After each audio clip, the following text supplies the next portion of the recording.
વાસ્તુ નિયમોનું પાલન કરવાથી ઘરમાં સુખ સમૃદ્ધિ આવે છે. તમને કરિયર અને બિઝનેસમાં તમારી ઈચ્છા મુજબ સફળતા પણ મળે છે.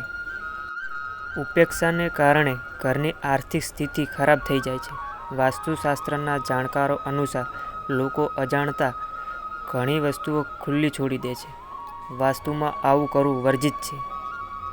તો ચાલો જાણીએ કઈ કઈ વસ્તુઓ ઘરમાં ખુલ્લી ના છોડવી જોઈએ. મીઠું ઘરમાં ખુલ્લું ના છોડવું જોઈએ. જ્યોતિષીઓના મતે મીઠાનો સંબંધ ચંદ્ર સાથે છે. સોમવારે મીઠાનું દાન કરવાથી કુંડળીમાં ચંદ્રનો બળવાન બને છે. આ ઉપાય કરવાથી માનસિક તણાવમાંથી મુક્તિ મળે છે.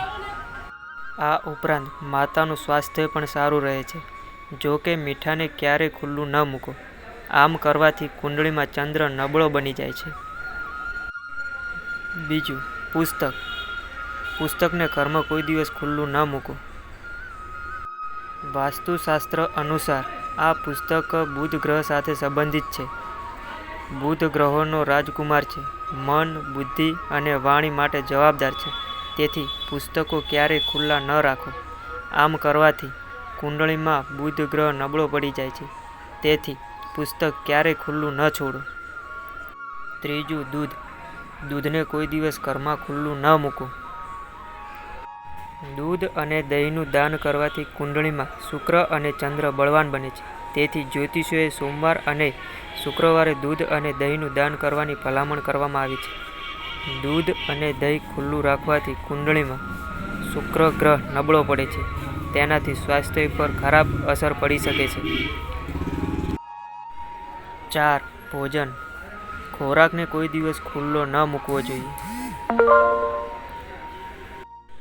વાસ્તુ નિષ્ણાતોના મતે ખોરાકને ક્યારેય ખુલ્લો ન છોડવો જોઈએ.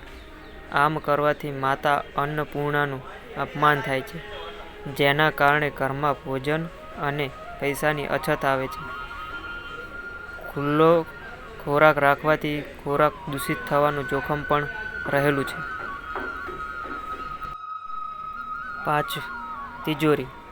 ઘરમાં કોઈ દિવસ તિજોરી ખુલ્લી ન મૂકવી જોઈએ.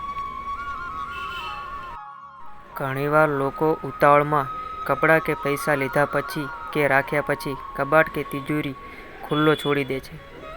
આવું કરવું વાસ્તુશાસ્ત્રમાં વર્જિત છે. વાસ્તુશાસ્ત્રના જાણકારો અનુસાર અલમારી ખુલ્લી રાખવાથી ધનની દેવી લક્ષ્મી નારાજ થઈ જાય છે. જેના કારણે ઘરની સુખ સમૃદ્ધિ ધીરે ધીરે ઓછી થવા લાગે છે. તો મિત્રો, ખાસ નોંધ, અહીં આપવામાં આવેલી જાણકારી ધાર્મિક આસ્થાઓ અને લોકમાન્યતાઓ આધારિત છે. જેનો કોઈ વૈજ્ઞાનિક આધાર નથી. સામાન્ય જનરૂચિને ધ્યાનમાં રાખીને આ લેખને અહીં પ્રસ્તુત કરવામાં આવ્યો છે.